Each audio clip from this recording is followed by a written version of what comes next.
Hello and welcome back to Submachine 5. We left off after just picking up both of our cipher plates, and we're exploring a new area. We found an empty coil, which will become very useful very shortly. Before we use it, though, let's see what happens if we go to O2. Definitely a new area here. Looks kind of like 1-0, but a slightly different orientation. And here's this symbol. So there was the power device, whatever you'd call it, that would accept this coil in 1-0, and it had this symbol. So maybe if we power that one, whatever this is will be turned on. And this looks like the same thing, same symbol, and so forth. And then we get to this pipe here with a valve. When we turn it, nothing happens. But this big pipe kind of looks like the one we just saw at the beginning of the video, so maybe they're connected and we need to do something with this pipe. We can actually look behind the pipe and find another secret. I'm very grateful that these secrets are not required, because some of these you kind of have to be lucky to know you can click back here. They're very pixel hunty. But that's fine if secrets are pixel hunts, as long as the main game is not. So that's all that's there. Let's go back to 0-0 and use this right here. Oh, we can't because it's not charged, because I'm a dummy. Let's go back to the area that has the charger, which is 0-1. And then we'll actually be able to use it. There you go. And apparently one turn of this wheel is enough. We have enough power from that to last the whole game. Now we go to 0-0. There we are. So that's going to power the area that I believe was in... that one was... This was this... That was in 2-0, right? That's 1-0. This would be 2-0. Yep, so that powers this device. So if we press the button... Oh, well, it's another secret. That's our fourth one. Better than nothing. So let's try the other power source. Let's take this thing back.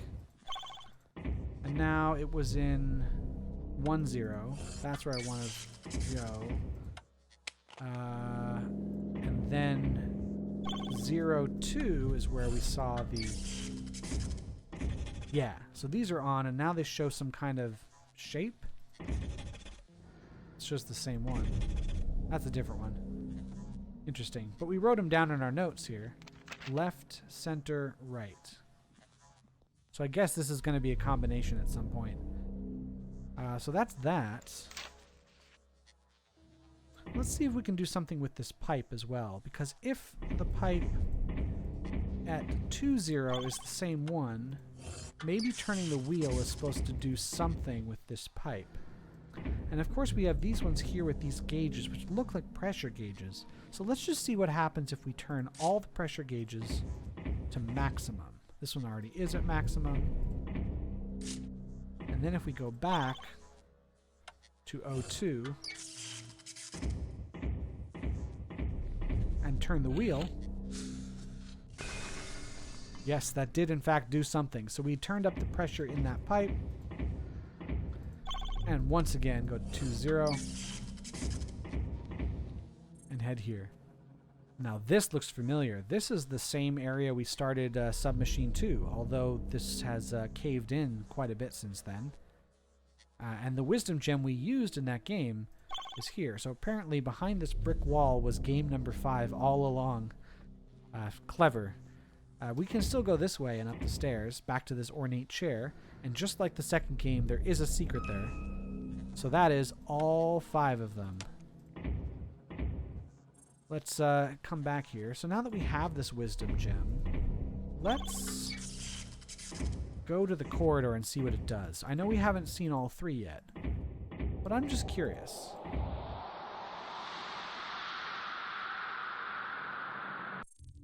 So it's over here. So we can put it in any one of these, really. And it powers up a laser. And when we look in here, we've added some kind of, like, grid tracker thing. I'm not totally sure what this is. A ruler. going straight up and down. We still can't do anything with it, but it seems like as we add gems... Wow, I forgot about that whistle. Something will change in this viewer. Well, let's go get the other two and then come back. We're not that far away from finding the rest of them. Let's keep going. So we've checked out every area that we can use using a single cipher plate, but what happens if we put both of them in? So if we put cipher plate 1 there and cipher plate 2 there, we head to a completely new area. So we can head to this room, or we can head to the left, which we'll do now. We do that, we see a wheel. We can just turn it. It doesn't seem to do anything right now. Some kind of observation thing again there. That was weird. Hold on. Oh, that was also... So if I go left, I go to this area. And if I go straight forward, I go here. So it's almost as if I'm going into this room and then turning to face the door I just entered. If I go here, I'm entering and then turning to face to my left. Yep. Weird. And it looks like we have the same setup here. So if I do this, yeah. We're kind of turning leftward as we go. And then there's the center room. It's got some kind of pedestal here. Some holes we can look at. Looks like we got some symbol here and some kind of clock face going on. They've got all facing different ways. Oh, that one looks like the two symbols are connected. Maybe that's good.